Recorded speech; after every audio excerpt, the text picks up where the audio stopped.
अस्सलाम वालेकुम प्यारे दोस्तों। पुराने वक्तों की बात है कि किसी मुल्क में एक दर्जी अपने छोटे से गांव में एक छोटी सी दुकान चला रहा था। आप जानते ही होंगे कि गांव में शहर के मुकाबले में कम लोग ही अपने कपड़े सिलवाते हैं, क्योंकि आमतौर पर गांव में सादा लोग रहते हैं। अक्सर औकात वो गरीब दर्जी यही सोचता, कोई ऐसा तरीका होना चाहिए कि जिससे मुझे ढेर सारी दौलत मिल जाए और मेरी ज़िंदगी आराम व सुकून से गुजरे, तब मुझे सख्त मेहनत और मशक्क़त से भी निजात मिल जाएगी। कभी वो कहता कि मैं ज़रूर अपना घर बार छोड़ दूंगा और कहीं दूर चला जाऊंगा, शायद मुझे कोई ऐसा जादू का हुनर हाथ लग जाए जिससे मैं ढेरों दौलत हासिल कर सकूं। उन्हीं दिनों उसने एक लकड़हारे को देखा जो एक दरख्त को काट रहा था। उसने देखा कि लकड़हारा सड़क के किनारे एक दरख्त को बड़ी मेहनत से काट रहा था। मैं भी तुम्हारी तरह बड़ी मेहनत व मशक्क़त करता हूँ, दर्जी ने लकड़हारे से कहा, मगर मैं इससे ज़्यादा तो कुछ कर भी नहीं सकता। दरअसल मैं ये चाहता हूँ कि मैं कहीं दूर चला जाऊँ और जल्द से जल्द अमीर शख्स बन जाऊँ। लकड़हारे ने अपना कुल्हाड़ा ज़मीन पर फेंकते हुए कहा, मैं भी तुम्हारे साथ चलूँगा, जो तुम करोगे मैं भी वही करूँगा, हम दोनों दोस्त बन जाते हैं। चुनांचे दोनों नए दोस्त वहाँ से एक साथ चले और कुछ फासला तय करके एक तरखान के कारखाने में पहुँच गए। वहाँ उन्होंने लकड़ी के चंद टुकड़ों की मदद से एक मेज़ तैयार करते हुए तरखान को देखा। उन दोनों ने देखा कि तरखान ने मेज़ तैयार करके उसको अच्छी तरह पॉलिश भी किया है और यूं एक बेहतरीन मेज़ तैयार हो गई है। हम भी तुम्हारी तरह मेहनत कर सकते हैं, उन दोनों ने तरखान से कहा, मगर हम दोनों कहीं दूर जा रहे हैं ताकि कोई ऐसा हुनर हाथ लग जाए कि जिसकी बदौलत हम लोग जल्द से जल्द अमीर तरीन आदमी बन सकें। तरखान भी उन्हीं जैसा लालची इंसान था। उसने अपने औजार एक तरफ फेंकते हुए कहा, चलो दोस्तों, मैं भी तुम्हारे साथ चलता हूँ। यहाँ इतनी सख्त मेहनत करने के बावजूद कुछ हाथ नहीं आता, इस तरह शायद मेरी भी किस्मत बदल जाए। यूं तीनों नए दोस्त वहाँ से चल दिए। वो तीनों चलते रहे, यहाँ तक कि उनको भूख ने सताना शुरू कर दिया। तब एक जगह उन्होंने ठहरना पसंद किया। वहाँ उनमें से एक ने लकड़ियाँ जलाईं और गोश्त भूनना शुरू कर दिया। आग के शोलों को देखकर उनके करीब एक बूढ़ी औरत भी आ गई और उनका हाथ बटाने लगी। वो आपस में अच्छे दिनों के मुताल्लिक अपने मंसूबों की बातें करते रहे। ये सब बातें बूढ़ी औरत ने भी सुन ली।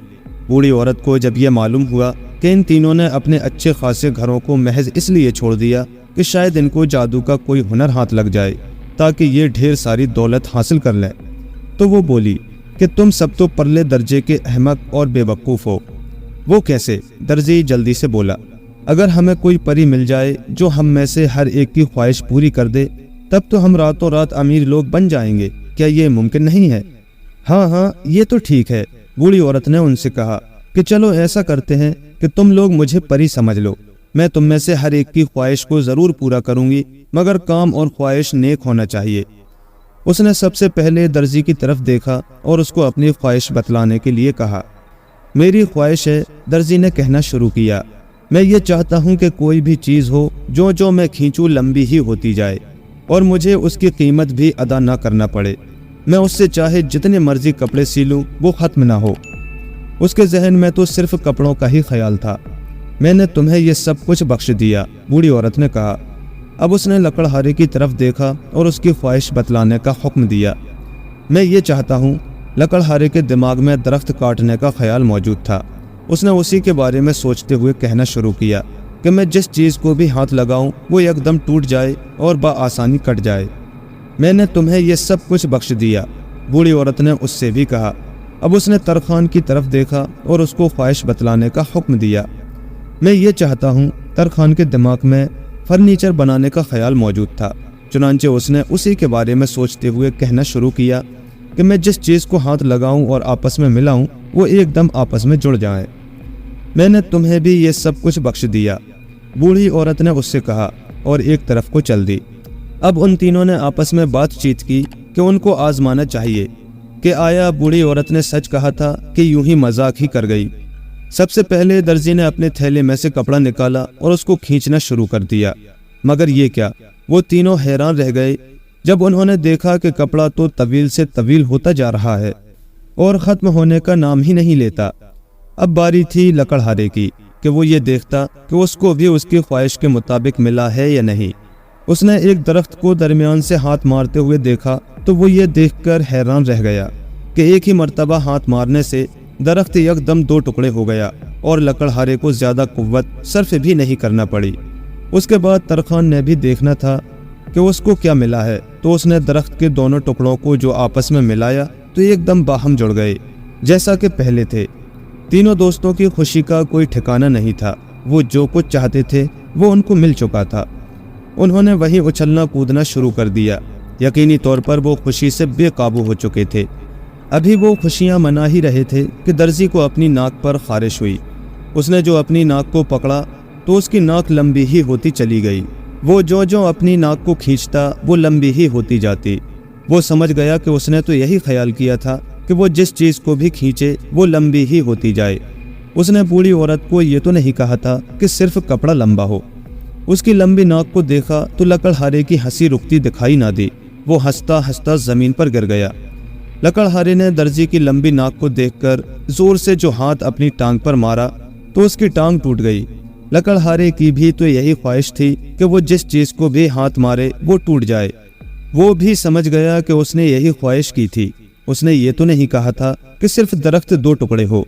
ان دونوں کا حشر دیکھ کر ترخان نے کہا کہ وہ ضرور اس بوڑھی عورت کو تلاش کرے گا کہ ان کے ساتھ تو بڑی زیادتی ہوئی ہے، ان کا یہ مطلب تو ہرگز نہ تھا۔ یہ کہتے ہوئے اس نے اپنا نیا جوتا پاؤں میں پہننا شروع کیا، مگر جو ہی اس نے اپنا جوتا پیر میں پہنا تو اس کے دونوں ہاتھ جوتوں کے ارد گرد مضبوطی سے جڑ گئے۔ اب وہ یقینی طور پر ایک قدم بھی نہیں اٹھا سکتا تھا۔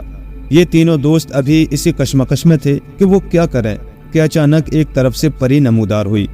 خواہشات بہت خطرناک ہوا کرتی ہیں، اس نے ان تینوں کی طرف دیکھتے ہوئے کہا۔